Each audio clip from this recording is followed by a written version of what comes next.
ce soir. Nous allons demander au Seigneur de préparer nos cœurs à recevoir cette parole. En même temps, nous allons prier afin que Dieu puisse se révéler puissamment par celui qui t'est choisi pour nous parler aujourd'hui. Prions au nom de Jésus-Christ. Père tendre, Papa, nous te prions de parler à nos cœurs. nous devons de toi. Ta parole est vie. Auprès de ton trône qui a des paroles. Ta parole est vie, Seigneur. Et voilà pourquoi nous Ce soir, nous voulons recevoir la vie. Père, donne-nous cette vie par ta parole. Donne-nous la vie, Seigneur. Seigneur, ta parole nous montre le chemin. Montre-nous le chemin, toi qui es le chemin. Au-delà de tout, Au nom de Jésus-Christ. Utilise puissamment ton serviteur. Celui que tu t'es choisi ce soir pour nous parler. Au nom de Jésus-Christ. Merci Père pour ce que tu vas faire ce soir dans les cœurs. Au nom de Jésus. Change nos vies. Afin que la vie et la vie en abondance. Voilà notre vie. Comble-nous de la vie et de la vie abondante. Ainsi que ton nom soit scellé, Père, dans nos vies. Et que Yahweh, la vie de ta vie soit révélée dans nos vies. Merci Seigneur. Merci pour tout ce que tu fais. Béni soit ton nom. Mais bien aimés, avant de passer par la parole, nous allons encore prier pour tous les membres de nos familles qui sont encore en train de chercher le Seigneur. Nous allons prier pour tous ceux qui sont égarés parmi les nôtres. Nous allons prier pour que Dieu puisse les fortifier, que Dieu puisse leur redonner la vie, que l'Éternel puisse fortifier tous ceux qui étaient fatigués, que l'Éternel appelle tous ceux qui étaient égarés, perdus dans les ténèbres. Prions au nom de Jésus-Christ. Prévu pour ce soir. Merci pour Yahweh les choses que tu fais couler par lui. Est-ce que la gloire te soit rendue? Merci pour tout ce que tu fais au nom de Jésus-Christ. Amen.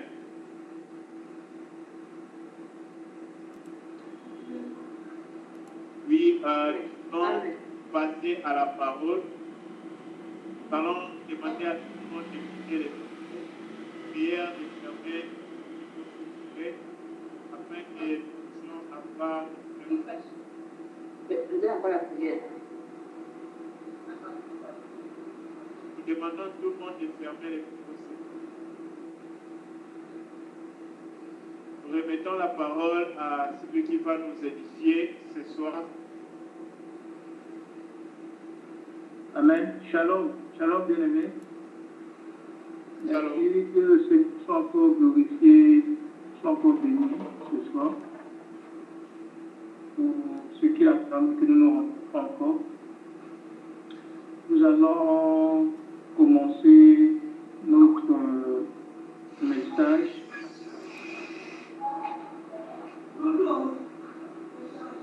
Donc, je pourrais intituler le thème de ce soir comme étant je suis toujours mes bien-aimés qui ont commencé ce thème sur la repentance. Aujourd'hui, nous allons parler de la repentance. Le processus. Donc, le sous-thème, c'est le processus. La repentance, le processus de la repentance. Alors, avant de parler de la repentance, nous allons parler du péché. Il y a une chose que j'ai appris lors de la prédication de nos bien-aimés, que le péché nous pousse loin de la gloire de Dieu. Donc, c'est dans Romains chapitre 3, verset 23, comme nous l'avions appris, le péché, tous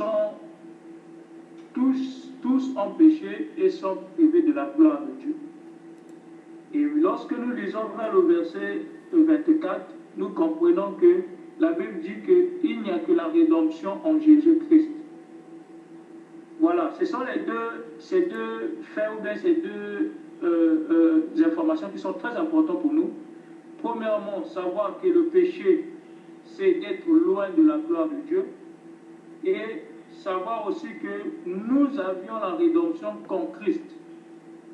Donc, ça veut simplement dire quoi? Nous qui sommes loin de la gloire de Dieu, afin d'avoir la rédemption, nous devons revenir dans la gloire de Dieu. c'est-à-dire revenir en Christ afin de bénéficier de cette rédemption-là. Voilà, ça c'est des petits points que nous allons peut-être que nous avions rappelés. Maintenant, parlons de la rédemption. La rédemption et de la repentance. La repentance, c'est ce mouvement qui nous permet de quitter du milieu de son gloire pour venir dans Jésus-Christ où nous pouvons bénéficier de la rédemption. Voilà, c'est dans ce sens-là que nous allons parler aujourd'hui du processus. C'est ce mouvement-là. Nous l'avions parlé la fois passée, je ne vais pas encore rentrer en détail concernant le détour, on en parlera après. Mais j'aimerais aussi prendre un point que notre bien-aimé hier et avant-hier a développé concernant la rédemption à 3 dimensions. Lorsque le bien-aimé a parlé, il a prêché, il a fait comprendre qu'il y avait 3 étapes dans le processus de la rédemption. 3 étapes. Il y avait le parvis, le lieu saint et le lieu très saint. Il a encore dit qu'il s'agit du corps, de l'âme et de l'esprit. Voilà, c'est ça que nous devrions savoir, ce processus-là. Ces 3 étapes, ou les 3 positions, ou les 3 endroits. Ce sont ces 3 états-là que nous avons écouté hier, qui fait partie de la repentance. Le passage qui a été donné, c'est 1 Thessaloniciens au chapitre 5, du verset 22 au verset 24. Et après, pendant que notre bien-aimé prêchait hier et avant-hier, il a aussi souligné un point concernant ces 3 états-là. Il a dit, selon la parole de Dieu, que nous devrions avoir ces 3 états au même pied d'égalité, ou bien au même niveau. Pour ne pas dire que ces 3 états doivent être égaux. C'est à partir de là que nous allons comprendre le processus. C'est-à-dire, à quel moment, lorsque nous parlons que ces 3 états ou ces 3 positions doivent être égaux ou égales, c'est lorsque, à chaque fois que nous nous trouvons d'une position à une autre, nous devons compléter ou bien nous devons rendre cette position au niveau que Dieu attend. C'est-à-dire, s'il s'agit de purifier le corps, il faut que le corps soit purifié, ainsi que l'esprit soit purifié, tout aussi comme l'âme. Ça veut dire que ces 3 états-là doivent être égaux. C'est à ce moment-là que nous allons parler du processus. C'est-à-dire ces étapes-là. Bien aimé, lorsque nous allons parler du parvis, mais aujourd'hui, qu'est-ce qui se passe pour ceux qui rentrent dans le processus de la repentance, mais qui ne continuent pas, mais qui s'arrêtent à un niveau? Il y a certaines personnes aujourd'hui qui s'arrêtent au niveau du parvis. Ou plutôt, il y a d'autres qui arrivent au niveau du lieu saint et qui se disent, qui sont trop sûrs d'eux, qui se disent être déjà complets. Mais alors qu'il n'y a que Dieu qui doit nous compléter. Alors, Dieu nous complète selon un processus. Lorsque nous n'avions pas connu la parole de Dieu, nous étions dans un milieu. Mais au fur et à mesure que nous écoutons la parole de Dieu nous change et nous transforme. Et nous devons savoir que c'est nous qui allons vers Christ, mais c'est Christ qui nous attire vers lui. Et il y a ces méthodes à laquelle Christ nous attire. Pendant que nous acceptons de passer les étapes que Christ nous demande de suivre, au fur et à mesure, nous nous rendons compte que nous nous rapprochons encore de Christ. À quel moment, bien aimé, nous pouvons nous rendre compte que nous nous rapprochons de Dieu? Parce que c'est possible que tu le saches. tu constateras que lorsque nous allons rentrer, lorsque nous allons parler le corps, l'âme et l'esprit, tu vas voir qu'il y a certaines choses en toi qui vont commencer à te montrer qu'il y a quelque chose qui se passe en toi. Il y a un rapprochement qui se passe. Nous avions pris un exemple la fois dernière. Il est difficile de s'attacher avec une personne si tu ne la connais pas. Et il est encore moins possible de pouvoir aimer une personne que tu ne connais pas. Plus tu remarques que l'amour que tu as pour Christ devient plus grand que l'amour que tu as pour le monde, ou bien pour les gens de ce monde, ou bien les personnes de ce monde, c'est à ce moment-là que tu constateras un rapprochement entre toi et Christ. Tu pourras être capable de supporter l'absence des autres personnes, l'absence des autres choses, mais pas être capable de supporter l'absence de Christ en toi. C'est comme si ton cœur est dans la joie lorsque tu es à côté de Christ. C'est ça un signe de rapprochement. Nous allons encore en parler, Dieu voulant.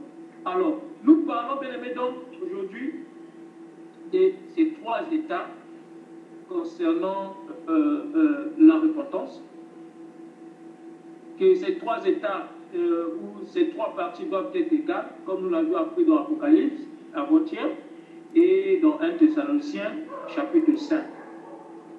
Alors, bien aimé, c'est de la même façon que le Seigneur fait quelque chose dans la vie d'une personne. Il y a certaines choses que le Seigneur fait. Bien aimé, ce n'est pas en un instant comme ça que tu constates que ta vie a changé. Non. Tu vas constater chaque modification. Il y a un changement au fur et à mesure que tu te rends compte. Bien aimé, c'est lorsque tu es concentré, tu comprendras que tu es en train de passer d'un état à un autre. Je rentre maintenant dans la parole de Dieu dans Genèse, le 1er chapitre, le 1er verset. Nous allons comprendre ce que le Seigneur fait dans la vie de Dieu. Et il ne fait rien au hasard. Comme la Bible déclare qu'il a toujours un projet pour nous, il a tout fait selon son projet. Et rien n'est fait au hasard. Il n'y a que l'homme aujourd'hui qui peut croire au hasard, mais Dieu ne fait jamais des choses au hasard. Il fait les choses selon ce qu'il a prévu. Parce que la Bible nous dit, il n'a que pour conseiller sa volonté. Donc, Dieu a une volonté à accomplir dans la vie des enfants de Dieu. Dieu veut te faire passer un processus pour t'amener ou te conduire à un endroit précis. Qu'est-ce que notre bien-aimé David dit dans la Bible? Il dit, l'Éternel est mon berger. Il me fait reposer dans des verts pâturages. Ça veut dire quoi? L'Éternel connaît partout où se trouvent des verts pâturages pour son fils et va le placer là-bas pour le faire reposer. C'est-à-dire, il te prend, il te conduit. Il dit encore quelque chose dans la Bible, notre frère David, que même dans la vallée de l'ombre de la mort, je ne crains rien, car sa houlette me rassure. Ça veut dire quoi? Qu'il y a des choses, il y a un processus que le Seigneur nous fait suivre, parfois sans que nous nous rendons compte. Bien-aimé, essaie de voir quelques années, quelques mois, quelques semaines, quelques jours en arrière. Tu te rendras compte qu'il y avait certaines choses dont tu n'étais peut-être pas capable de faire, mais aujourd'hui, tu ne sais pas par quel miracle, tu es maintenant capable de faire cela. Nous avons parlé du brisement. Tu verras qu'il y a certaines choses dont tu n'étais peut-être pas capable de faire, mais aujourd'hui, tu es devenu capable de pardonner quelqu'un. Tu es maintenant capable d'aimer même ton ennemi. Parfois, tu te poses la question, quand cela est arrivé? Quand cela, à quel moment ce changement est arrivé en moi? C'est un processus que Dieu te fait passer, parfois sans que tu t'en rendes compte. Voilà pourquoi il est toujours important de nous laisser conduire par Dieu. De laisser Dieu manifester sa volonté en nous. Alors, Genèse chapitre 1, verset 1. Je vais lire. Au commencement, Dieu créa les cieux et la terre. La terre était informe et vide. Il y avait des ténèbres à la surface de l'abîme. Et l'Esprit de Dieu se mouvait au-dessus des eaux. Alors Dieu dit, que la lumière soit, et la lumière fut. Dieu vit que la lumière était bonne, et Dieu sépara la lumière d'avec les ténèbres. Je m'arrête encore là. Alors, qu'est-ce que la Bible nous fait comprendre? La Bible dit ceci.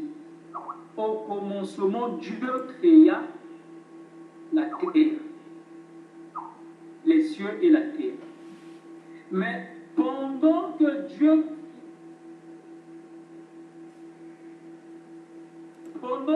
a créé les cieux et la terre, il constatait que la terre était informe et vide. Alors, qu'est-ce que Dieu veut? Il décide alors de faire luire la lumière là où les ténèbres régnaient.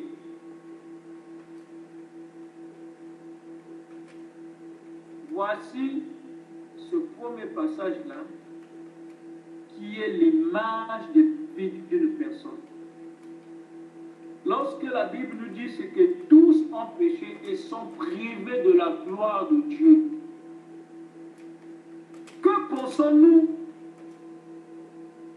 que la gloire de Dieu peut être dans notre vie? Selon nous, qu'est-ce que la gloire de Dieu peut être si ce n'est cette lumière-là qui jaillit en nous, qui atteste la grandeur de Dieu en nous? C'est ça ce qui se passe, bien aimé. Lorsque nous sommes dans le péché, nous sommes loin de la gloire de Dieu. Et nous faisons les choses pas telles que nous voulons, mais nous faisons les choses comme si nous ne voyons pas ce que nous sommes en train de faire. Pour exemple, bien aimé, si tu te rappelles des choses que tu faisais dans le passé, je ne suis pas sûr que tu seras fier de toi lorsque tu te rappelleras que c'est toi qui avais fait cela. La preuve en est aujourd'hui des personnes qui font les choses que tu as laissées il y a quelques années. Mais pour ces personnes-là, tu te dis, comment se fait-il qu'ils soient capables de faire de telles choses, de tels actes? Oui, bien aimé, souviens-toi que toi aussi tu as fait cela. Mais pose-toi la question, est-ce que lorsque tu faisais ces choses-là, tu es conscient ou consciente de ces choses? Ou bien c'est comme si tu étais aveuglé pour que maintenant tu comprennes que ces choses que tu faisais auparavant n'étaient pas bonnes? Oui, bien-aimé, parce que nous étions dans les ténèbres. Nous étions informes et vides. Informes, bien-aimé, et vides.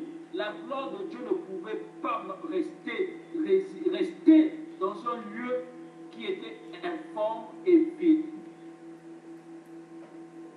Bien-aimé, Dieu a créé la terre pour manifester sa gloire, pour que sa gloire soit manifestée à son œuvre. La preuve en est, après avoir accompli ces choses, la Bible dit qu'il voyait que cela était bon. C'est parce qu'il attendait, il voulait que sa gloire se manifeste dans son œuvre. En créant la terre, il voulait se faire glorifier. Mais bien aimé, lorsque il constate qu'il n'y a pas de forme et il y a des ténèbres qui règnent, alors Dieu décide d'envoyer la lumière. Bien aimé, la première des choses que le Seigneur fait dans la vie des enfants de Dieu, c'est d'envoyer la lumière. C'est à partir de là que tes yeux s'ouvrent. C'est à partir de là que tu commences à comprendre. C'est à partir de là, bien aimé, que tu commences à prendre conscience de tes...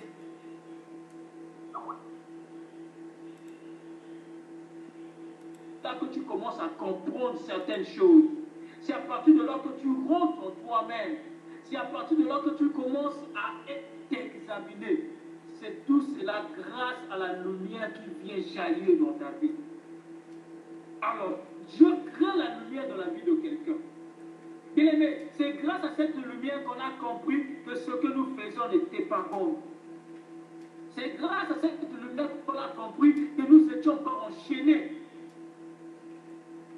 Nous étions enchaînés de la prison de la calomnie, de la prison de l'impudicité, de la prison du mensonge. C'est grâce à cette lumière. Voilà pourquoi la repentance passe par cela. Donc, bien-aimé, tu n'es pas conscient de ces choses-là, il est difficile que tu prennes une décision. Vous savez, bien-aimé, nous avions l'habitude de demander pardon. Mais nous devons comprendre une chose. Ne demandons pas pardon sur des choses que nous n'avons jamais faites. Moi, je me souviens, parfois, on est à l'église, on dit, Seigneur, pardonne-nous parce que j'ai tué, pardonne-nous parce que j'ai avorté, pardonne-nous parce que j'ai fait ceci, j'ai fait cela. Tu demandes pardon sur les péchés dont tu n'as jamais commis. Comment Dieu peut te les pardonner? Alors la Bible dit ceci, pour que tes péchés soient pardonnés, tu dois les reconnaître d'abord. Est-ce que ce sont les péchés que toi tu commets, ou bien ce sont les péchés de quelqu'un d'autre que tu as envie de prononcer? Bien-aimé, on n'a pas besoin de prouver à Dieu ou à prouver aux hommes que tu déclares des péchés compliqués pour qu'on sache que non, cet enfant-là s'est humilié, cet enfant-là aime Dieu. Non, bien-aimé, tu n'as pas tué, ne dis pas que tu n'as pas tué, ne dis pas que tu as tué. Mais dis que Seigneur, j'ai menti. Parce que selon toi, tu te dis que le mensonge c'est un petit péché. Je préfère déclarer des grands péchés pour que le Seigneur me pardonne. Non. Voilà, c'est cet acte-là qui arrive que nous rencontrons dans beaucoup des églises. Des gens qui demandent pardon sur des péchés dont ils n'ont jamais commis. Bien-aimé, la Bible dit reconnais ton péché. Mais pour que tu reconnaisses ton péché, il faut que tu aies les yeux ouverts afin de comprendre, de réaliser que ce que je fais n'est pas bon. Parce que aussi longtemps que tu ne sauras pas que ce que tu fais est bon ou mauvais, tu continueras à le faire. Parce que selon toi, tu ne sais pas si ce que tu fais est bon ou mauvais. Voilà pourquoi la Bible dit autant d'ignorance, parce qu'il sait qu'il y a fait où nous passons notre vie dans l'ignorance sans savoir ce que nous faisions. Donc, bien aimé, Dieu envoie la lumière et tes yeux sont éclairés. Et ton cœur est touché lorsque tu reconnais lorsque tu fais quelque chose de pas bien. Ça nous est déjà arrivé, bien aimé, de penser du mal à quelqu'un, sans que la personne soit au courant, mais au fond de toi, ton cœur commence à battre. Tu te dis, qu'est-ce que moi je suis en train de faire?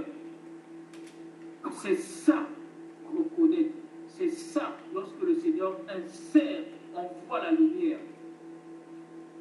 Oui, bien-aimé, aujourd'hui, lorsque nous parlons de la repentance, nous avons dit que la repentance est un détour, c'est un changement. Comme nous disons un processus, nous quittons d'un milieu à un autre. Mais bien-aimé, nous avons parlé du détour. Et nous avons dit, la première des choses qui précède le détour, c'est la décision. Là où tu te trouves, le milieu où tu te trouves, aussi longtemps que tu ne sauras pas l'état exact de ce milieu, la nature exacte de ce milieu, tu t'y accrocheras. Mais lorsque tu sauras la vraie identité de ce milieu-là, ou de la personne avec laquelle tu es, tu comprendras et tu prendras une certaine décision. Ton comportement, certainement tu te dis que tu ne fais pas du mal à quelqu'un. Oui, bien-aimé. Le péché, ce n'est pas seulement vouloir dire faire mal ou ne pas faire du mal. Il y a aujourd'hui des femmes qui se prostituent, qui se disent ne pas faire mal à quelqu'un, mais qui continuent à faire le péché. Si nous croyons que le péché c'est faire mal à quelqu'un, bien-aimé, nous n'allons pas abandonner le péché. Si nous croyons que le péché c'est faire mal à autrui, nous n'allons jamais croire, bien-aimé, que nous n'allons jamais abandonner le péché. Mais nous devons comprendre que le péché, c'est nous priver de la gloire de Dieu. Puisqu'il est important pour nous de manifester cette gloire, nous allons accepter de se repentir, d'abandonner ce que nous sommes en train de faire. Bien-aimé, lorsque tu es dans ta maison, tu es en train de calomnier un frère, le frère là n'est pas au courant, il ne sait pas si tu lui fais mal ou pas. Mais pour toi, tu te diras que tu ne fais pas le mal à quelqu'un.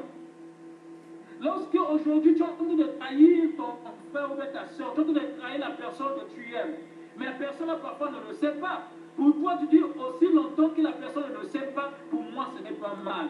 Non, bien-aimé, nous devons comprendre que le péché, ce n'est pas faire mal à quelqu'un, mais c'est le péché, c'est être loin de la gloire de Dieu. C'est à partir de là que nous comprenons que même dans la gloire de Dieu, Dieu ne veut pas que nous fassions mal à quelqu'un. Dans la gloire de Dieu, Dieu ne veut pas que nous calomnions. Dans la gloire de Dieu, Dieu ne veut pas que nous accusons. C'est dans la gloire de Dieu que nous reconnaissons maintenant ce qui est péché et ce qui n'est pas péché. Mais ce n'est pas hors de la gloire de Dieu que, bien aimé, que nous pouvons comprendre que nous sommes en train de pécher. Sinon, bien aimé, si tous connaissaient le péché hors de la gloire de Dieu, il n'y aurait peut-être pas eu des gens qui allaient abandonner il n'y aurait peut-être pas eu des gens en train de pécher. Mais ces gens continuent de faire. Même dans les églises, bien aimé, nous les voyons, nous les connaissons. Il y a des gens aujourd'hui qui n'arrivent pas à pardonner son bien-aimé et qui ne savent pas que ça, c'est un péché.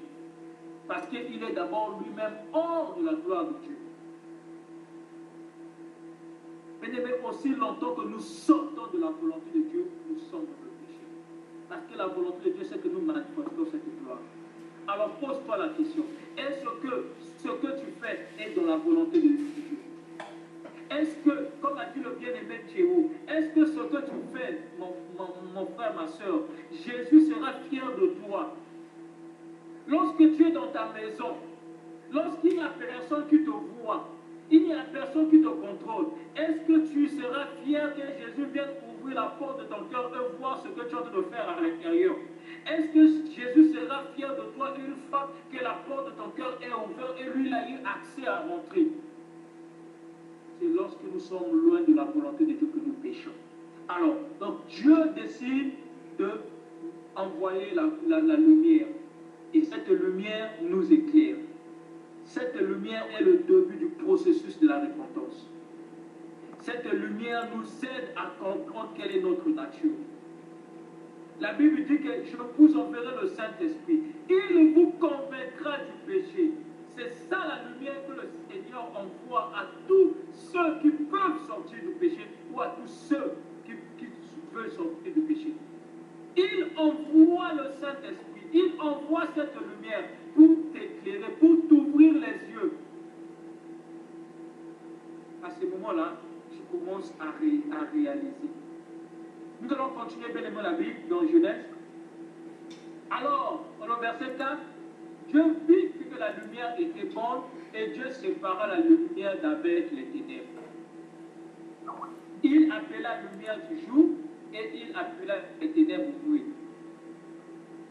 Alors, lorsque le Seigneur envoie la lumière, bien aimé, écoutez, le but du Seigneur en envoyant la lumière dans la vie de quelqu'un, c'est de le conduire à cette personne de prendre la décision.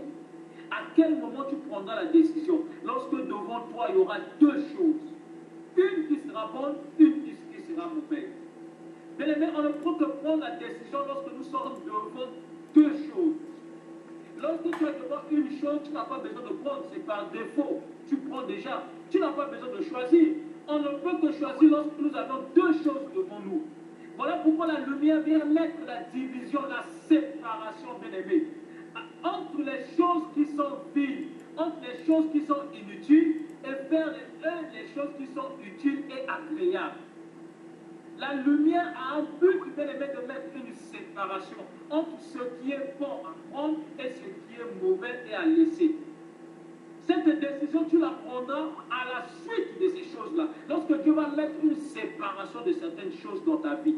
Lorsque Dieu va te faire comprendre qu'il y a deux choses qu'il faut que tu décides. Comme il dit dans Deutéronome, je crois, il dit, j'ai mis devant vous deux voies, la vie et la mort. Bien aimé, le Seigneur met devant nous deux voies. Donc le processus de la repentance, après que le Seigneur nous envoie la lumière, le Saint-Esprit qui nous convainc du péché. Et lorsqu'il nous convainc du péché, il est aussi à notre côté pour nous aider à faire ce choix, ce bon choix qu'il nous faut. Voilà pourquoi le choix, les meilleurs des choix qu'on doit faire, peu importe la situation, peu importe les problèmes, c'est avec le Christ. C'est avec le Christ que nous pouvons faire des bons choix. Nous avons dit que les paramètres de choix ne doivent pas être les paramètres terrestres. J'aime prier dans cette église parce que je vois pas que cette église, il y a des gens qui parlent français ou bien des gens qui ont beaucoup d'argent. Non. J'aime ce garçon parce que je le trouve, il est sérieux ou bien non. Je veux travailler dans telle société parce que je sais qu'on va me payer beaucoup d'argent. Non. Je préfère aller dans tel pays parce que je sais là-bas, j'aurai beaucoup plus d'argent. Non. Je veux prendre cette décision, prendre cette femme, me marier, ceci, faire cela, parce que non. Et il faut que tes choix soient influencés ou bien affectés par les choses de Dieu. C'est comme ça que tu comprendras de faire un bon choix.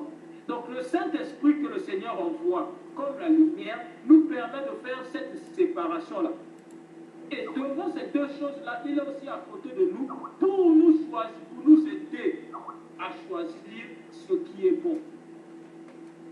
Donc le Seigneur a décidé d'envoyer la lumière pour un but, de mettre la séparation entre les ténèbres et la lumière dans ta vie.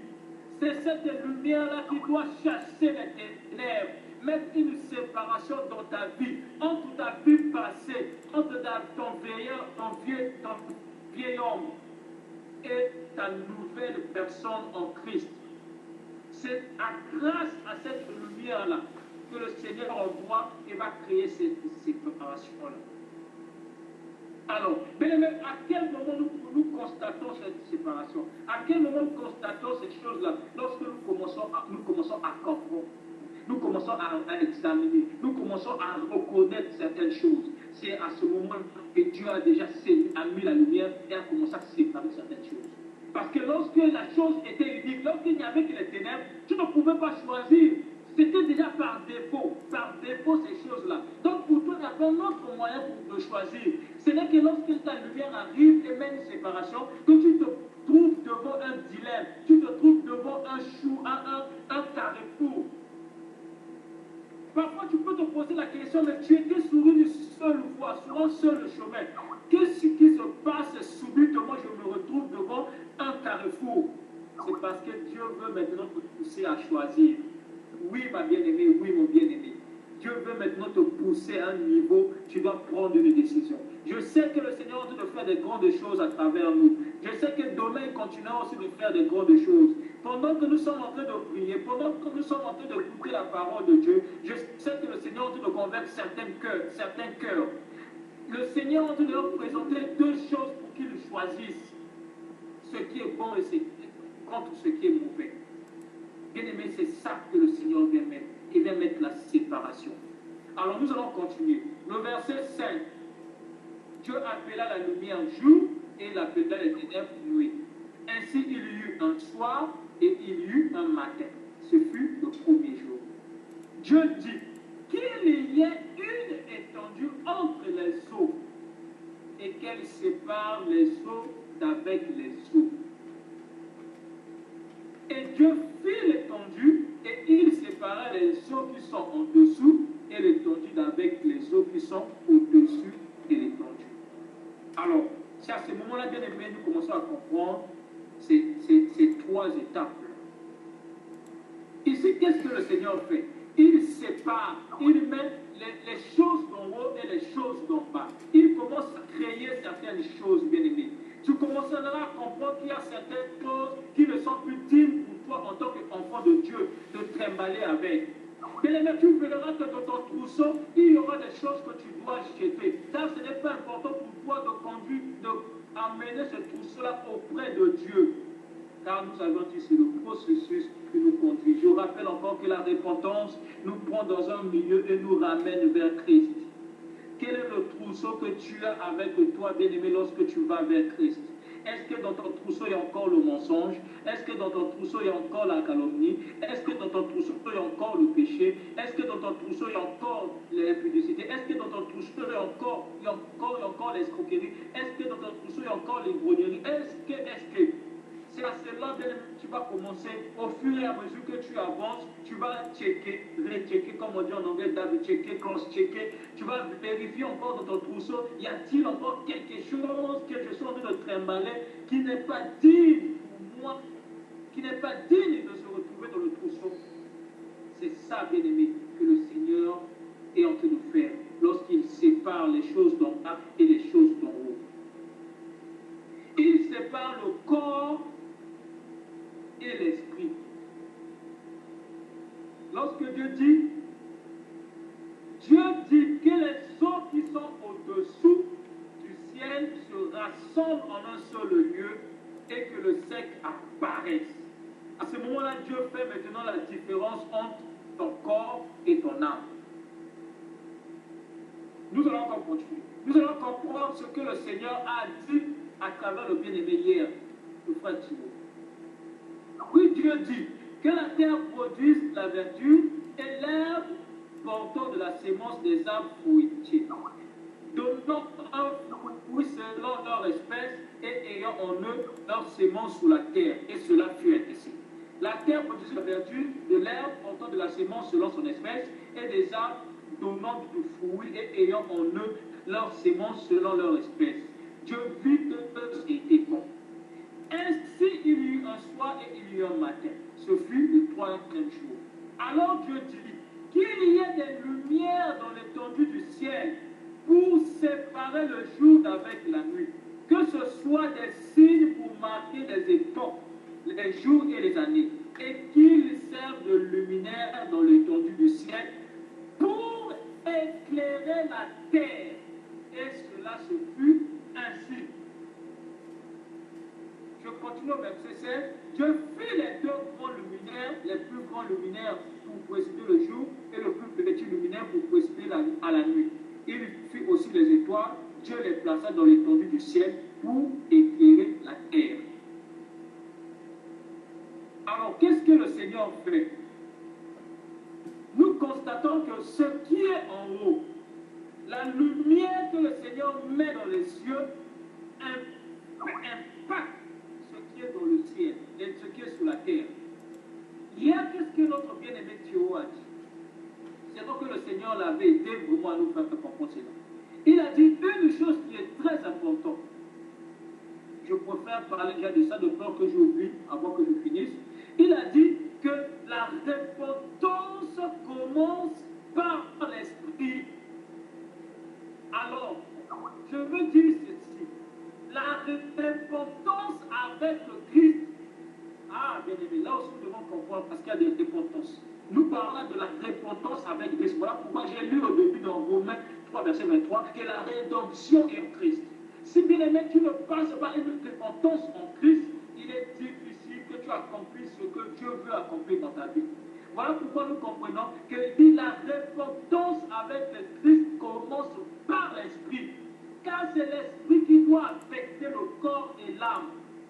Ici, le Seigneur dit dans la Bible, dans Genèse, que les luminaires doivent éclairer la terre. Les luminaires doivent affecter la terre. Bien-aimé, il dit, j'enverrai de la pluie du ciel pour te bénir. Il enverra les choses du ciel pour affecter le sol. Voilà pourquoi, bien-aimé, la Bible dit, commencez d'abord par chercher le royaume des cieux, les choses qui sont d'en haut. C'est ça la repentance avec le Christ. Ça commence par les choses d'en haut. Et ces choses d'en haut vont continuer maintenant à affecter les choses d'en bas. Il est difficile, bien aimé, d'accepter Christ avec ta chair, avec ton raisonnement, avec ta connaissance, avec tes pensées, avec ton intelligence. Impossible, bien aimé. Tu seras dans la religion et non dans la volonté de Christ. Et non, tu ne manifesteras pas la gloire de Dieu. Ça, c'était pour que nous comprenions ces choses-là. Que Dieu vient faire la séparation. La lumière qui vient mettre en toi va te faire comprendre certaines choses. Je ne suis pas bien placé pour vous rappeler les choses que le bien-aimé a déclarées, le péché qui touche l'âme, le péché qui touche l'esprit, le péché qui touche le corps. Dieu va commencer à te signifier ces choses-là. Tu comprendras ces choses-là lorsque Dieu va commencer à mettre la séparation dans ta vie. Donc, bien-aimé, à ce moment-là, qu'est-ce qu'il fait? Il impacte ton corps par l'esprit. C'est l'esprit qui va commencer à affecter ton corps. Voilà, bien aimé, ça, c'est ce processus-là que le Seigneur manifeste dans ta vie. Alors, nous avions dit que lorsque nous prenons, lorsque nos yeux s'ouvrent, grâce à la lumière que le Seigneur envoie, nous prenons une décision. Cette décision nous pousse à faire quoi? À faire un détour. Ce choix, bien-aimé, cette décision que tu vas prendre aujourd'hui d'abandonner ce que tu as l'habitude de faire, qui ne glorifie pas Dieu. Cette décision que tu vas prendre ce soir, de laisser Dieu conduire ta vie, de ne plus conduire ta vie selon tes pensées, selon ton expérience. Bien-aimé, cette décision-là viendra grâce à la lumière que le Seigneur va mettre dans ta vie. Lorsque tu comprendras que tu n'es pas maître de ta vie, tu n'es pas maître de ton souffle, et qu'il faut que tu t'abandonnes afin que le maître de ton souffle te conduise, c'est grâce à cette lumière-là qui te poussera à prendre cette décision. Et lorsque tu prends cette décision, mon bien-aimé, tu es en train de faire un détour. Tu es en train de prendre la direction qu'il te faut que tu prennes. Tu es en train de prendre cette direction-là. Bien-aimé, au début de cette direction-là, nous sommes encore au parvis. Nous avons encore des doutes, nous avons encore des raisonnements. Mais lorsque nous continuons, bien-aimé, ces petites choses-là vont commencer à tomber. Ces petites choses-là vont commencer à tomber. Au début, bien-aimé, lorsque tu entends la parole de Dieu, tu veux bien prendre la décision, mais il y a encore d'autres choses qui te combattent. Il y a encore d'autres choses qui te rappellent. Oh, ma fille, mon fils, mais si tu prends cette décision, tu vas oublier ceci, tu vas abandonner ceci, tu manqueras ceci, cela. Ce sont ces choses-là qui vont encore te détruire et te combattre. C'est parce que tu es encore au début. Là, tu n'es pas encore arrivé, tu es encore au début. Nous allons lire la Bible dans Genèse et dans Exode, l'histoire de Moïse. Exode chapitre 3, à partir du verset 1.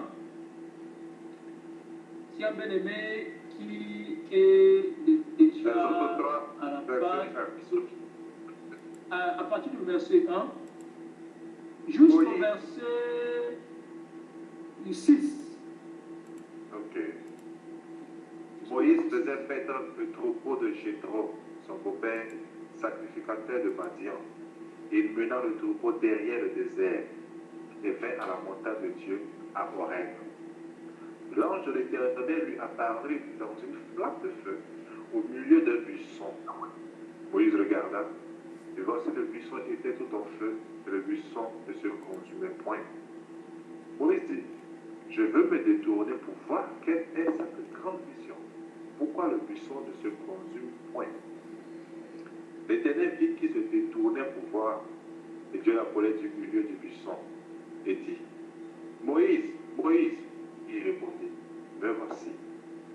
Dieu dit, n'approche pas ici, ôte tes souliers de tes pieds, car le lieu sur lequel tu te tiens est une terre sainte.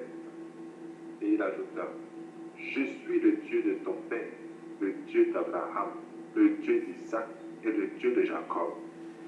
Moïse se cacha le visage, car il craignait de regarder Dieu. Amen. Amen. Alors, bien aimé, pour la petite histoire, avant que nous voyons Moïse là en train de perdre le troupeau de son père, nous savions qu'il y a eu une situation qui a fait que Moïse se retrouve là. La Bible nous dit que Moïse a grandi auprès de Pharaon avec toute la connaissance de l'Égypte. C'était un brillant fils de Pharaon. Alors, qu'est-ce qui s'est passé? Un fils d'Égypte, un fils de Pharaon se retrouvait dans cette situation. Il y a eu un moment où Moïse, ses yeux se sont ouverts. Les yeux de Moïse se sont ouverts quelque part. À un moment, et il a commencé à comprendre certaines choses. Moïse commençait à comprendre certaines choses. Et grâce à cette lumière-là, il y avait vraiment une séparation en lui. Il voyait d'un côté le fils d'Égypte, le fils de Pharaon, il voyait de l'autre le fils d'un hébreu. Et il commençait à se poser la question, suis-je réellement fils de Pharaon ou bien suis-je réellement hébreu? Bien aimé, ces deux choses-là, Dieu nous envoie. Et c'est à partir de cette chose-là que nous prenons la décision. Gloire soit rendue à Dieu, il est toujours à notre côté pour nous aider à prendre cette décision. Lorsque Moïse voit comment un Égyptien en train de battre à mort un Hébreu, qu'est-ce que Moïse a fait? Il est venu combattre pour délivrer cet Hébreu-là. Pourquoi? Moïse, en tant que fils d'Égypte, ne pouvait pas prendre cette décision. Ne pouvait pas prendre la décision de tuer l'Égyptien. Moïse, en tant que fils de Pharaon, ne pouvait pas prendre cette décision. Moïse commençait à prendre une décision en tant qu'Hébreu. Il y avait maintenant deux choses en lui qui commençaient à jaillir, qui commençaient à réagir en lui. Il partit un fils d'Égypte, il partit un Hébreu. Et jusqu'au jour où Moïse a pris la décision de se séparer. Jusqu'au jour où Moïse a pris la décision de se séparer. Car, gloire soit rendue à Dieu, il avait fini par comprendre ce qui était bon, utile et agréable dans la vie. Il avait pris maintenant la décision de choisir un camp.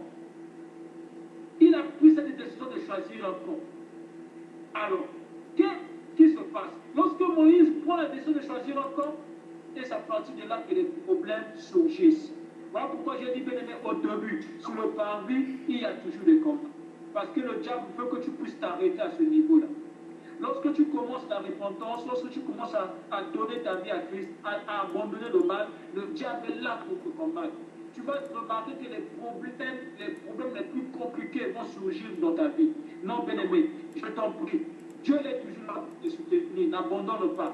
Car tu as encore un long chemin à parcourir. Mais ce long chemin, tu ne parcourras pas seul, mais avec Christ à tes côtés. C'est vrai qu'il t'attend quelque part, mais en réalité, il est déjà avec toi. Alors, Moïse, Dieu l'attendait sous la montagne d'Horeb. Mais en réalité, Dieu était avec lui. C'est lui qui créait des moyens, qui créait ce processus-là pour que Moïse aille se retrouver dans cette situation, se retrouver à cet endroit-là. Alors, lorsque Moïse vit qu'il y avait un buisson qui ne se consumait pas, Moïse prit la décision. Il dit, je veux. Il décide, je veux me détourner pour voir quelle est cette grande vision. C'est là que nous avons parlé de la décision. Nous prenons la décision maintenant de changer, de choisir. Alors, il est au parvis, il avance maintenant. Bien aimé, il y a ces choses aujourd'hui encore est capable de supporter, d'abandonner. Mais peut-être tu n'es pas encore prêt à abandonner les choses qui ont trait à l'âme. Peut-être tu n'es pas encore prêt à abandonner les choses qui ont trait à l'esprit. Mais qu'est-ce que nous avons dit au début? Ces trois choses-là doivent être égales. Aujourd'hui, on peut te dire, abandonne le péché, ou bien abandonne les choses qui sont attraites au corps. Oh, bien aimé, tu diras, bon, c'est facile, je peux le faire. Mais à l'âme, c'est là que ça devient encore compliqué. À l'esprit, oh, là, tu dis que tu n'es pas capable. Non. Dieu veut que tu parcours. Dieu veut que tu parcours et Dieu veut que tu arrives à surmonter les péchés qui affectent l'esprit, à surmonter les péchés qui affectent l'âme. Si tu es prêt, oh bien-aimé, à surmonter le péché qui affecte le corps, mais Dieu attend que tu surmontes aussi les péchés qui affectent l'âme. Alors, lorsque Moïse s'approche du lieu saint, même pas encore du lieu très saint, il entend maintenant la voix de Christ. Il entend la voix de Dieu. Bien-aimé, lorsque tu quittes l'étape du parvis, lorsque tu prends la décision de choisir de servir Dieu, de marcher sur la voie que Dieu a tracée, en ce moment, les doutes arrivent, les raisonnements arrivent, les combats arrivent. Mais lorsque tu avances encore, tu fais un effort pour avancer, de surmonter ces choses-là, c'est à ce moment que tu entends maintenant la voix de Dieu. Dieu va maintenant te parler. Dieu va maintenant te parler ce qui est important pour toi. Dieu va te donner des instructions. Comme Dieu est en train de donner à Moïse. Il te dit, arrête-toi, ne t'avance pas, car le lieu où tu te trouves est saint. Moïse commence à se retrouver dans le lieu saint. Et il a entendu Dieu lui donner des instructions. C'est à ce niveau-là, bien aimé, que nous recevons les instructions. Quelles sont ces instructions? Ce sont des instructions qui nous permettent aller de l'avant. Des instructions qui nous donnent la force de surmonter le péché qui a trait à l'âme et à l'esprit. Ce sont ces instructions-là qui nous permettent de surmonter la difficulté. Oh bien-aimé, lorsqu'on va te dire de te briser, d'accepter le brisement, tu n'es pas encore prêt, bien-aimé, d'accepter si tu es encore au paradis. Si tu viens encore de te repentir, si tu viens encore d'abandonner, mais il y a certaines choses que tu n'es pas encore prêt de faire. Il y a certaines choses que tu n'es pas encore prêt d'accomplir. Pourquoi? Parce que tu viens à peine de faire ces choses-là. Mais lorsque tu vas avancer, Dieu va maintenant te parler. C'est lorsque Dieu nous parle que nous comprenons qu'il est important pour nous d'accepter le brisement. C'est lorsque Dieu nous donne les instructions que nous comprenons qu'il est important pour nous.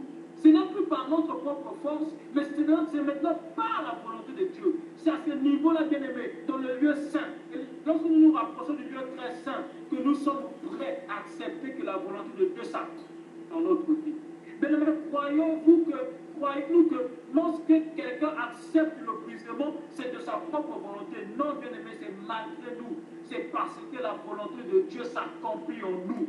Lorsque quelqu'un est prêt d'accepter d'être envoyé la queue du lion, ce n'est pas parce qu'il veut mourir, c'est parce qu'il veut que la volonté de Dieu s'accomplisse. Jésus dans le jardin de Gethsemane, ce n'est pas parce qu'il voulait, c'est parce qu'il savait que la volonté de Dieu était meilleure que sa volonté. Mais c'est à ce moment-là que nous arrivons à surmonter le péché qui a trait à l'âme et à l'esprit. Parce que ce n'est plus nous qui vivons, et c'est Christ qui nous dicte comment nous devons faire les instructions que le Seigneur nous donne. Voilà pourquoi, bien aimé, c'est très important. Aussi longtemps que nous sommes encore au début, il serait difficile pour nous, bien aimés, de surmonter le péché, de surmonter le péché qui a trait à l'esprit, à l'âme. Il serait difficile, bien aimé, pour nous de continuer à persévérer dans les combats. Il serait difficile pour nous, bien-aimés, lorsque tu manques quelque chose, de continuer toujours à dire Seigneur, sois glorifié. Comme la Bible dit, en toutes choses, rendez gloire à Dieu. Il serait difficile lorsque tu perds un être cher, d'avoir le pouvoir de dire Seigneur, que ton nom soit glorifié. Non, bien-aimé, là ce n'est plus la force de l'homme qui agit. Là ce n'est plus la force du corps qui agit. C'est l'esprit maintenant qui commence à se manifester en nous. Voilà pourquoi la Bible, voilà pourquoi le Seigneur nous dit que la repentance avec Christ commence là, bien-aimé. Lorsque la rencontre se fait, lorsque tu es là maintenant, il te donne les instructions. Il dit merci mon fils. Voilà là où je t'attendais pour que je te parle, que je t'explique comment tu dois faire. Bien-aimé, Christ commence à agir. Comme la Bible a dit que les lumineuses du ciel vont commencer à affecter la terre, le corps et l'âme. C'est à ce niveau-là, bien-aimé, que tu vas comprendre que ce n'est plus toi qui agis et qui décide, mais c'est la décision de Dieu qui s'accomplit dans ta vie. Ce n'est plus ta volonté qui s'accomplit, mais c'est la volonté de Dieu qui s'accomplit dans ta vie. C'est à ce moment-là, bien-aimé, nous sommes prêts à comprendre. Et je vais rajouter une chose aussi par rapport à ce que le bien-aimé a parlé concernant la louange et l'adoration. J'aimerais profiter pour ces moments-là. À ces moments-là, c'est là maintenant nous comprenons quelque chose. Ces choses-là aussi sont très importantes, la louange et l'adoration. Nous avons dit que la louange, c'est quelque chose, c'est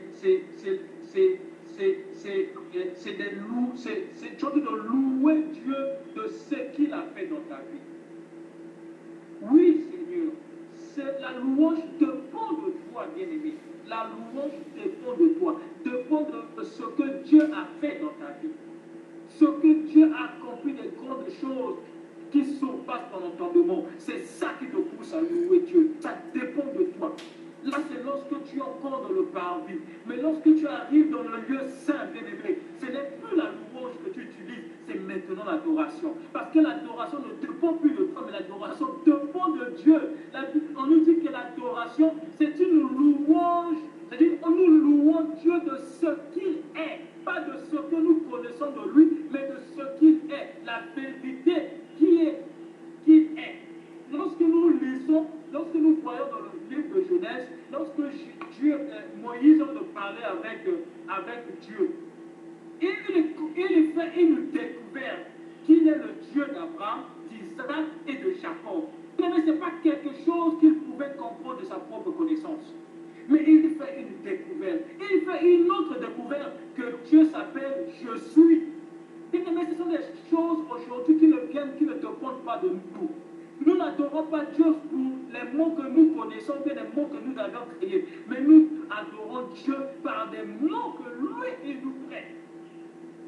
Il nous révèle sa réelle identité. Et c'est à ce moment-là, ça nous renferme en fait dans l'adoration. Donc c'est une forme de louange qui dépend de Christ. Mais ces choses-là, nous les vivons que lorsque nous sommes dans le lieu saint. Voilà pourquoi la Bible déclare que l'heure est arrivée où nous devons adorer Dieu. Par la chair? Non, je ne pense pas. C'est en esprit et en vérité. La vérité, c'est ce que lui est. Parce que ce que nous disons de Dieu, ce n'est pas ça la vérité. La vérité, c'est ce que Dieu est. Pas ce que nous disons de Dieu. L'esprit, ce n'est pas ce que nous disons de Dieu. C'est ce que Dieu est. Mais tu peux dire Dieu m'aime, Dieu est miraculeux, ou bien Dieu est le créateur des cieux. Oui, ça dépend de ce que tu as connu. Mais bien aimé, lorsque tu vas déclarer des choses que lui dit, ça te surpasse même bien aimé. C'est ça qui est la vérité. Car il déclare, nous sommes tous des moteurs, seul Dieu est vérité. Les paroles qui viennent de Dieu sont vérité et vie. Voilà pourquoi nous adorons Dieu en esprit et en vérité. Ce n'est que l'esprit qui nous conduit à rentrer dans l'adoration. Donc ça, c'était une parenthèse pour dire que lorsque nous sommes dans le lieu très saint, dans le lieu saint, nous voyons ces choses-là. C'est ces choses-là qui se manifestent. Mais là, nous ne sommes pas encore arrivés dans le lieu très saint. Nous sommes encore dans le lieu saint. Mais c'est lorsque nous rentrons maintenant dans le lieu très saint où toutes les choses que le Seigneur a prévues pour nous s'accomplissent maintenant. Que tu es maintenant prêt à mourir pour Christ, c'est-à-dire la mort peut arriver, la mort n'a plus de force sur toi, n'a plus d'impact sur toi. Lorsque tu perds tout, le monde chez toi n'a plus d'impact, à l'image de Job, à l'image de Daniel. Lorsqu'on leur a dit, bon, toi, on va te jeter dans la boîte du lot, ils n'avaient plus rien à dire. Lorsque Christ est arrivé devant le jardin de Gethsemane, il savait qu'il partait pour donner sa vie. Il avait compris, il dit, là, je n'ai plus quelque chose à dire. C'est la volonté de Dieu. Là, maintenant, tu rentres dans le lieu très saint. Oh, bien-aimé, c'est là que le Seigneur commence à manifester sa gloire.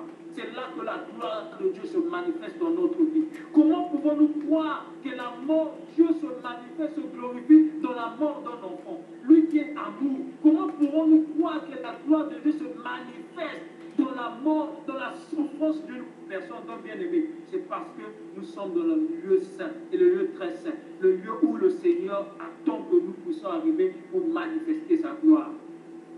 La Bible dit, nous devons persévérer. Nous devons aller tenir, faire, jusqu'à arriver à ce lieu-là, le lieu très saint, où c'est Dieu qui va décider, où la volonté de Dieu va s'accomplir dans notre vie. La volonté de Dieu, c'était que Jésus puisse mourir à la croix. La volonté de Dieu, c'était que Jean-Baptiste soit exécuté. La volonté de Dieu, c'était que les trois bien-aimés soient jetés dans la fournaise. La fournaise ardente. La volonté de Dieu, c'était que Étienne puisse être lapidé. La volonté de Dieu, c'était, bien aimé, lorsque nous arrivons à ce niveau-là, c'est la volonté de Dieu qui s'accomplit. Mais pour arriver que la volonté de Dieu s'accomplisse, il faut que nous acceptions maintenant que la volonté de Dieu prenne dessus. Comme il partait comme un agneau qu'on envoyait à l'abattoir. Il n'a aucune parole à prononcer. Au fond du cœur, il dit, ça c'est la volonté de Dieu. Seigneur, sois accompli ta volonté. Voilà pourquoi au moment il dit, Seigneur, tout est accompli. Parce qu'il savait que la volonté de Dieu c'était ça. Oui, bien aimé, ça c'est le lieu très saint. Lorsque nous allons arriver à ce niveau-là, c'est la volonté de Dieu qui s'accomplit. Mais avant qu'on arrive là, Dieu arrive, nous enseigne. Dans le parvis, nous prenons notre décision, nous venons à Christ. Mais à partir du lieu saint jusqu'au lieu très saint, ce n'est plus nous qui décidons, c'est Christ maintenant qui décide dans notre vie. Voilà pourquoi, bien-aimé, le premier pas, c'est ta décision. Que le Seigneur t'aide, bien-aimé, à prendre cette première décision qui est très importante afin que le Seigneur Seigneur fasse des grandes choses dans ta vie. Il dit, je viens frapper à la porte. J'attends que tu puisses ouvrir. Bien aimé, dès lors que tu ouvres, le reste, c'est lui qui va faire. Il dit qu'il va souper avec toi. Ça veut dire qu'il viendra avec un main. Parce que lorsqu'il vient frapper, tu n'as pas en train de préparer un main pour lui. Mais c'est lui qui vient avec un main pour lequel vous allez passer à table pour souper. Il prépare quelque chose pour toi. Comme il a dit dans Jérémie, que j'ai les projets que j'ai formés sur vous, les projets de bonheur et non de malheur. Ouvre seulement ton cœur, fais rentrer Christ. Bien-aimé, il va venir avec tout ce dont tu as besoin. Voilà pourquoi la Bible dit, premièrement le royaume des cieux et le reste vous sera donné par-dessus tout. Il ordonnera, il te demandera, il attirera vers toi, il fera ceci, il fera cela. C'est ça que le Seigneur va faire. Mais d'abord, premièrement, ouvre la porte. Prends d'abord la première décision, car cette décision dépend de toi. C'est à toi de choisir Christ ou de ne pas choisir Christ. Dès lors que tu prends cette décision, Dieu va maintenant commencer à agir. Sa volonté va commencer à s'accomplir dans ta vie. Et voilà, tu vas arriver au lieu très saint, là où Dieu a réservé pour toi. Bien-aimé, que le Seigneur soit encore béni, que le Seigneur aide encore, que le Saint-Esprit ajoute ce que je n'ai pas pu dire pour la gloire de son nom. Merci, bien-aimé. Amen. Amen. Amen. Dieu et notre Seigneur, bénissons son nom pour ce qu'il nous a dit ce soir. Dieu est merveilleux, mes frères. Nous voulons maintenant aller au devant de lui premièrement pour lui rendre grâce et bénir son nom pour la vie de notre frère Félin qui nous a porté ce message. Nous allons dire un grand merci à notre Dieu et lui rendre grâce pour la vie du frère Félin. Prions au nom de Jésus-Christ. Ô Seigneur, qui est comme toi? Merci, tu nous Il n'y a as pas de parlé, Dieu semblable à toi, éternel. C'est toi qui nous parles. Tu nous as parlé, Seigneur, Père, de tout ton cœur. Là où il y a ton amour. Merci parce que c'est l'expression d'un grand amour, Seigneur, qui t'a permis, Seigneur, de nous parler. Gloire à la parole de Dieu ce soir. Nous voulons rentrer auprès de Dieu en nous-mêmes. Bien-aimé, la chose la plus importante, c'est de rentrer en nous-mêmes et de regarder nos vies par rapport à ces messages que nous avons écoutés. Tu vas rentrer en toi-même, chacun de nous va regarder sa vie. Et en regardant ta vie, demande au Seigneur, maintenant même où nous sommes, bien-aimé, qu'il révèle à ton cœur. C'est que peut-être tu ne te rends pas compte qui n'est pas agréable à lui. On nous a dit que les péchés, c'est blesser le cœur de Dieu. Maintenant, demande à Dieu que la lumière qu'il envoie pour accuser, convaincre nos cœurs de ce qui n'est pas agréable à lui, que cette lumière-là éclaire dans ta vie tout ce qui ne lui plaît pas. Disons-lui que nous voulons être satisfaisants et plaisants en toutes choses. Que tout ce qui ne lui plaît pas en nous, que Dieu daigne de nous le faire remarquer. Prions au nom de Jésus-Christ. Bien-aimés, nous voulons encore prier. Nous allons demander à Dieu de nous donner sa grâce, afin que nous puissions à chaque moment, bien-aimés, que nous nous détournons des mal, que Dieu nous donne une persévérance dans cette même dégoût qu'on a. Bien-aimés, qu'est-ce qui fait qu'on se détourne? C'est qu'on a vu que cela est mauvais. Mais il arrive un temps de relâche où, bien-aimés, on se relâche, on arrête pratiquement de continuer à rendre grâce et de s'éloigner de ce mal. Voilà pourquoi tu peux voir qu'une fois tu te répands une chose, tu te répands encore de cela demain. Nous allons prier Dieu maintenant, que lorsqu'il met en nous un dégoût pour se détourner de quelque chose, que ce dégoût-là demeure, que la haine de ce mal-là demeure, afin que nous ne puissions plus retourner à ce qui a fait du mal dans nos cœurs. Parce que pour tout chrétien, le mal produit la douleur dans le cœur, la tristesse de l'esprit. Nous allons prier que Dieu nous donne un dégoût. Prions au nom de Jésus.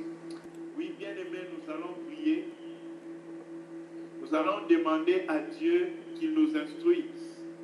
Quels sont les choix que nous devons faire dans nos vies?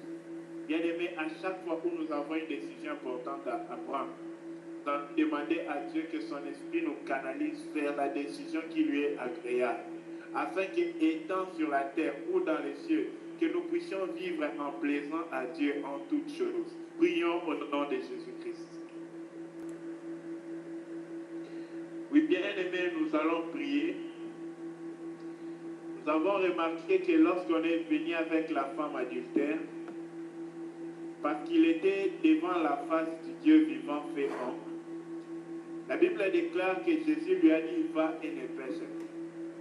Nous croyons que comme c'est Jésus qui lui avait dit ça, cette femme est partie, elle n'a plus péché. Voilà pourquoi nous allons prier maintenant.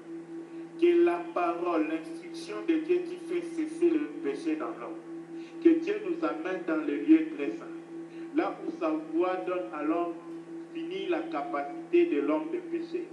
Et bien aimé, c'est que cette voix produit dans l'homme, c'est la grâce. Voilà pourquoi nous allons aller maintenant au pied de son trône pour supplier sa grâce. Que Dieu nous donne la grâce afin que nous ne soyons plus soumis au péché, mais soumis à Dieu. Prions au nom de Jésus-Christ. Père éternel, notre Dieu. Toi, Seigneur. Oui, bien-aimé, nous allons encore prier. La Bible, le bien-aimé nous a dit que dans le lieu très saint, là-bas, il n'y a plus de l'or. Là, ce n'est que des dieux. Nous allons prier afin que Dieu transforme nous. Que tout ce qui était de nous finisse. Que tout ce qui est de Dieu remplace ce qui est de nous. En toutes choses. Bien-aimé, en toutes choses. De l'intérieur à l'extérieur. Dans l'esprit, dans l'âme, dans le corps. Parce que nos corps aussi sont des serviteurs de Dieu. Nous allons prier à Dieu que l'Éternel devienne prenne contrôle de tout en nous, de notre esprit, de notre âme, de notre corps. Bien-aimés, amenons-nous devant l'autel de Dieu, déposons tout notre être à l'autel de Dieu. Que le sacrifice que nous lui apportons soit brûlé pour devenir agréable à lui. Prions au nom de Jésus-Christ. Père, nous venons devant de toi, Seigneur. Nous venons devant ton autel, Seigneur. Nous venons pas avec notre intelligence, parce que l'intelligence de l'homme est limitée par ce que nous voyons. Mais nous venons nous recommander, Seigneur, en tes mains. Nous venons nous déposer sur ton autel éternel. Afin que tu nous donnes la forme qui te plaît. Afin que tu fasses de nous, Seigneur, ce que tu veux que nous soyons, Père Céleste. Aide chacun de nous. Au nom de Jésus. Aide chacun de nous, Seigneur. Nous ne voulons plus forcer quelque chose. Nous ne voulons plus faire quelque chose par nous-mêmes, mais être en repos dans le lieu très saint, où toi tu es le centre de tout, Seigneur. Où toi tu es le début et la fin. Où, Seigneur, nous nous trouvons dans l'éternité, Seigneur. Où tout est centré sur toi, éternel. Où tout dépend de toi, Seigneur. Au nom de Jésus-Christ. Oui, bien-aimé, si un bien-aimé a un sujet de prière par rapport à ce que Dieu nous a instruit ce soir, merci de le donner afin que nous puissions prier ensemble. Oui, c'est la sœur Yolande. Oui, je voudrais compris afin de demander au Seigneur de nous fortifier pour ne pas chanceler dans la foi. Par exemple, comme moi, parfois, dès que je suis un peu dans une situation un peu embarrassante, je dis que Dieu m'a abandonné. Donc, avec la prédication d'aujourd'hui, vraiment, je me peux prier pour moi afin que tu puisses être fortifié dans la foi. Merci. Gloire au Seigneur. Que Tout à l'heure, le frère Félin a pris un exemple qui m'a marqué concernant des chrétiens qui confessaient des choses qu'ils n'avaient pas fait, tout simplement parce qu'ils étaient convaincus qu'ils sont pécheurs et qu'ils sont à même de faire certains péchés, alors même s'ils ne l'ont pas fait, ils préfèrent confesser et demander pardon.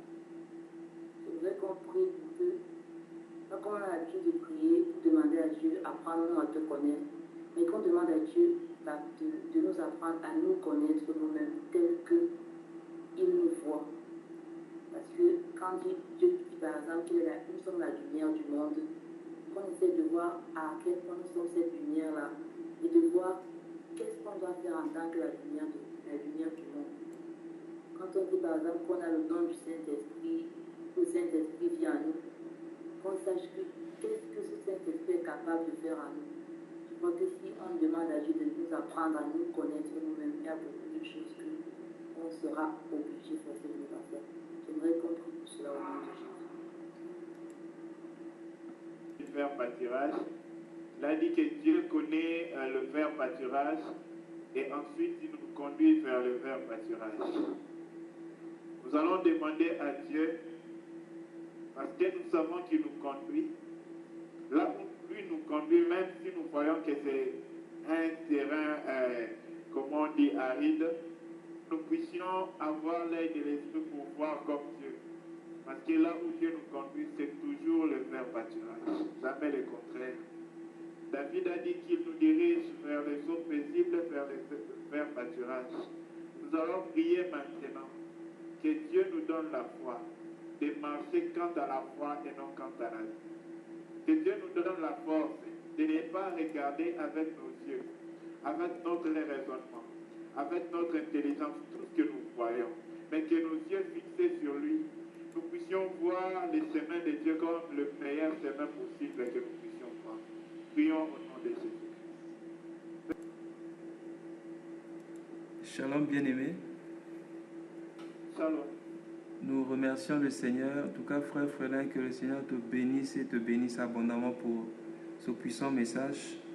Le frère Frélin, en parlant de la séparation, les eaux d'en bas et des eaux d'en haut, il a touché par rapport à la séparation concernant la repentance. Donc, il y a eu deux passages qui m'ont monté à l'esprit. Voilà pourquoi je voulais donner ce passage. Et c'est le premier passage parle de la promesse pour que Dieu soit notre Dieu.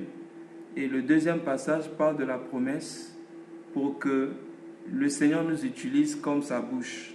Donc le premier passage, c'est dans 2 Corinthiens chapitre 6, du verset 14 au verset 18. Je lis la parole. Ne vous mettez pas avec les infidèles sous un joug étranger, car quel rapport y a-t-il entre la justice et l'iniquité? Ou qu'y a-t-il de commun entre la lumière et les ténèbres? Quel accord y a-t-il entre Christ et Bélial? Ou quelle part a le fidèle avec l'infidèle? Quel rapport y a-t-il entre le temple de Dieu et les idoles? Car nous sommes le temple de Dieu, du Dieu vivant. Comme Dieu l'a dit, j'habiterai et je marcherai au milieu d'eux. Je serai leur Dieu et ils seront mon peuple. Verset 17. C'est pourquoi sortez du milieu d'eux et séparez-vous, dit le Seigneur. Ne touchez pas à ce qui est impur et je vous accueillerai.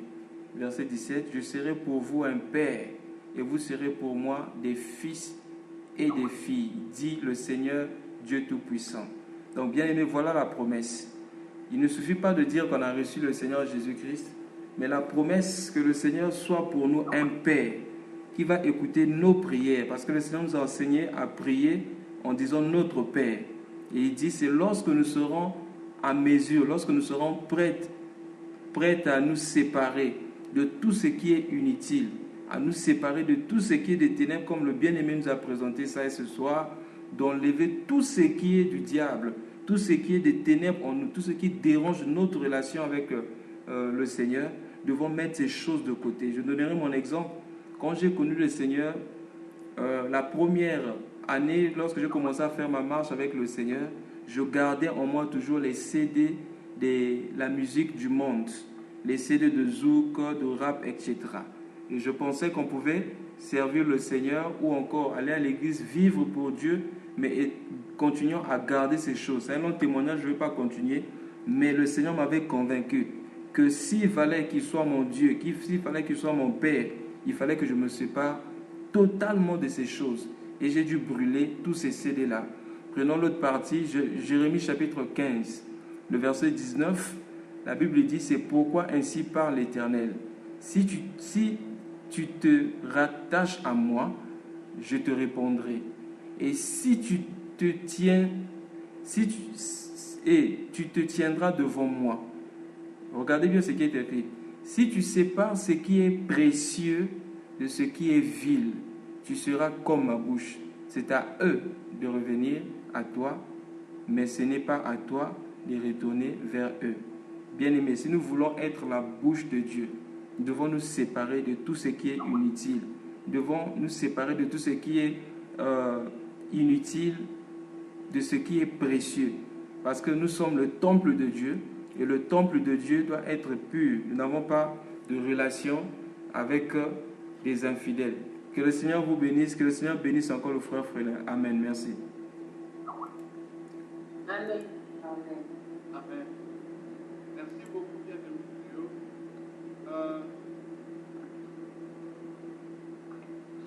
Nous allons prendre Genèse.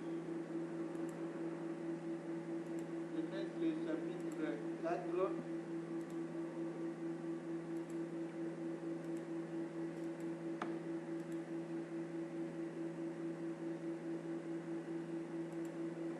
Prenons Genèse 3 à partir du verset 22 jusqu'à 24. L'Éternel Dieu dit, voici l'homme est devenu comme l'un de nous, pour la connaissance du bien et du mal. Empêchons-les d'avancer sa main, de prendre de l'arbre de vie, d'en manger et de vivre éternellement. Et l'Éternel Dieu les chassa du jardin d'Éden pour qu'il cultivât la terre d'où il avait été pris. Hein? C'est ainsi qu'il chassa Adam et il mit à l'orient du jardin d'Éden les chérubins qui agitent une épée flamboyante pour garder le chemin de l'arbre de vie. Bien-aimés dans le Seigneur, le frère Frélin nous a parlé par rapport au lieu très saint. Il dit, pour entrer dans les lieux très saints, il faut que l'homme puisse finir, mourir.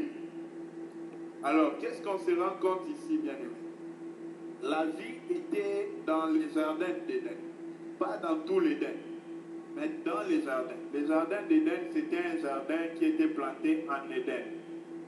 Maintenant, lorsque l'homme a péché, or dans l'Éden, le péché ne demeure pas. Quand il y a le péché, il faut sortir de l'Éden. Voilà pourquoi lorsqu'on a parlé, l'autre fois on insistait qu'on ne peut pas être en Christ et puis avoir le péché. Mais ici, nous nous rendons compte que lorsque Dieu a chassé Adam, Dieu a directement fermé l'Orient, l'entrée du jardin, et il a mis un chérubin, un ange, qui agite une épée flamboyante. Donc, pour que l'homme qui est hors du jardin puisse rentrer dans le jardin, il faut que l'épée la coupe sa chair. Il est impossible pour un homme de rentrer dans le jardin vivant. Or, le jardin, bien aimé, c'est là où l'homme se voyait face à face avec Dieu. On a déjà lu ça dans le chapitre 2. Dieu venait visiter l'homme le soir dans les jardins. C'est le lieu où Dieu se révèle à l'homme. C'est le lieu très saint. Là où on rencontre Dieu lui-même.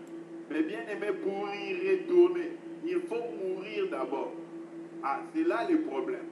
Vous allez vous rendre compte que même le Seigneur Jésus-Christ, lorsqu'il devait entrer dans le lieu très saint, il devait mourir avant d'y entrer. Or, Jésus n'a pas traversé ce tabernacle terrestre, il a traversé un tabernacle céleste. Voilà pourquoi les sacrifices de Jésus, ce n'était pas d'abord à Golgotha, c'était à Gethsemane. C'est là-bas qu'il était mort. Comment? Dans sa volonté. Lorsque, bien aimé, tout humain a sa volonté, c'est ce que lui veut, c'est ce que lui aime, c'est ce que lui trouve de bon. Mais lorsqu'il faut entrer en communion pour devenir un avec Dieu, il faut d'abord que cette volonté-là puisse mourir.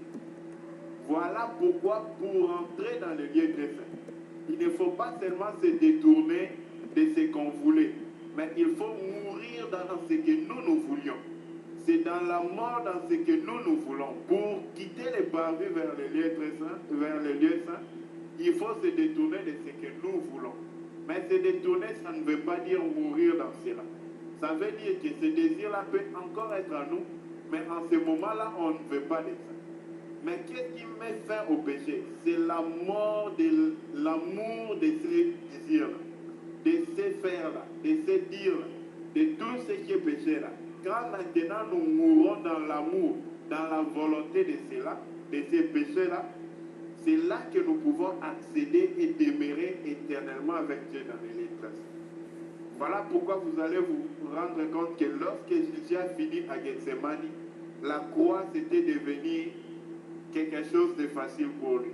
Il ne s'est jamais détourné de la croix après Gethsemane.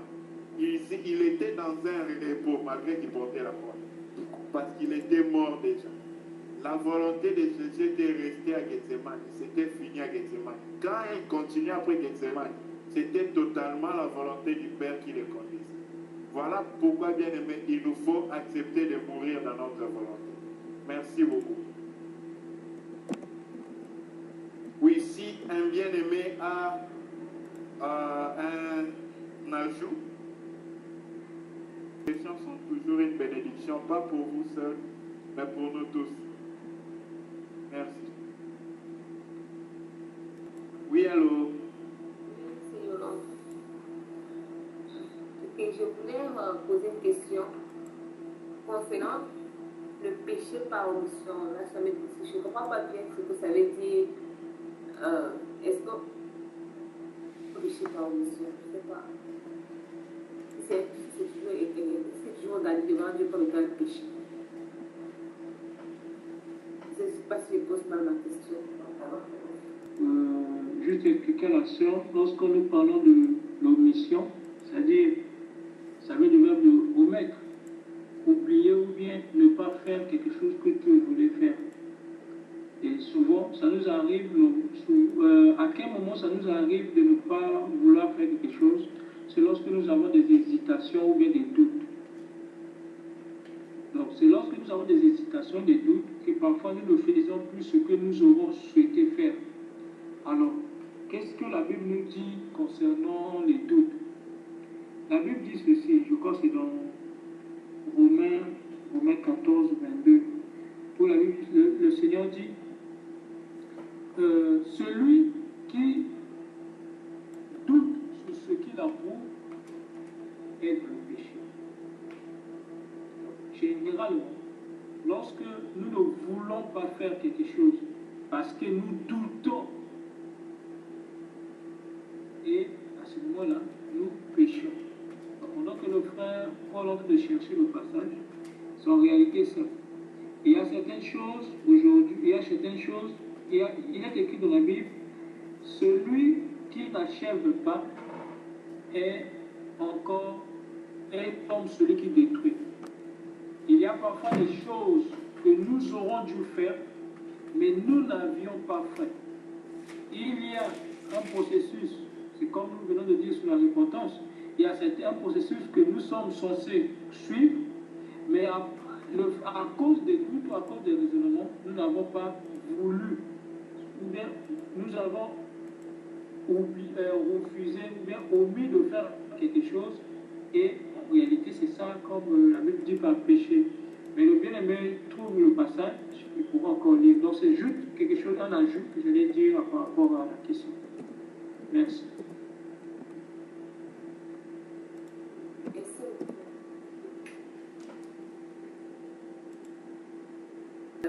Il a dit qu'il y a des églises où il y a des gens qui quand ils font la prière, ils disent des péchés même qu'ils n'ont pas fait. Donc c'est pour cette raison, peut-être qu'ils ont fait mais qu'ils ont oublié.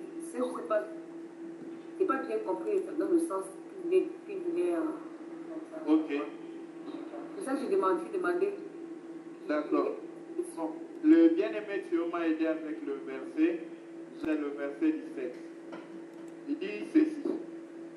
Celui qui sait faire ce qui est bien et qui ne le fait pas commet un péché.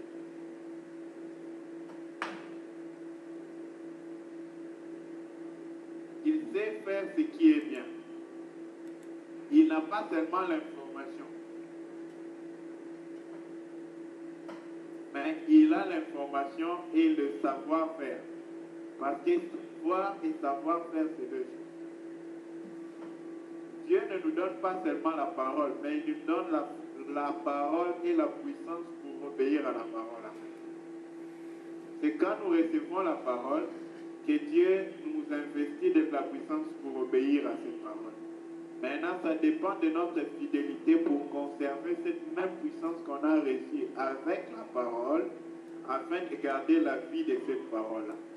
Voilà pourquoi il dit que ces paroles sont esprit et vie. Donc, il y a l'esprit de la parole et il y a la vie de cette parole. C'est l'esprit qui vivifie la vie de cette parole. C'est l'esprit qui doit manifester cette vie-là. Maintenant, lorsque nous connaissons ce qui est bien fait, et nous avons de quoi le faire, parce que Dieu ne nous demande pas quelque chose qui soit impossible. C'est que Dieu, parce que même nos pères ne peuvent pas nous demander, par exemple, notre papa ne peut pas, mon père ne peut pas me dire, Paul, donne-moi $1 milliard. Il sait que je ne peux pas trouver ça en aucun cas. Donc il ne peut pas me dire quelque chose qui est au-delà de mes capacités. Dieu est plus bon, plus... il réfléchit mieux que tous nos papas. Il est impossible à Dieu de demander à un homme ce qui est impossible à un homme. Voilà pourquoi Dieu nous demande ce qui est bon. Maintenant, quand nous savons ce qui est bon, et que nous avons aussi, Dieu a pourvu aussi pour la capacité de faire ce qui est bon, et que nous ne le faisons pas, nous avons péché.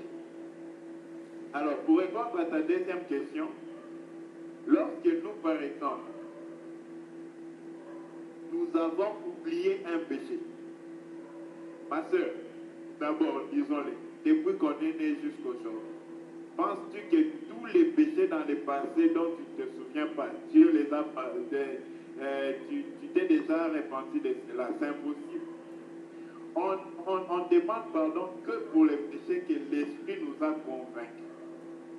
Mais si tu veux découvrir les autres péchés pour lesquels tu ne t'es pas repenti, il faut maintenant soupirer à la lumière de Dieu comme David qui dit, Seigneur, cherche mon cœur, sonde-moi, connais mes voies et connais mes pensées. Montre-moi qu'est-ce qui en moi ne te plaît pas, que moi jusque-là je ne vois pas.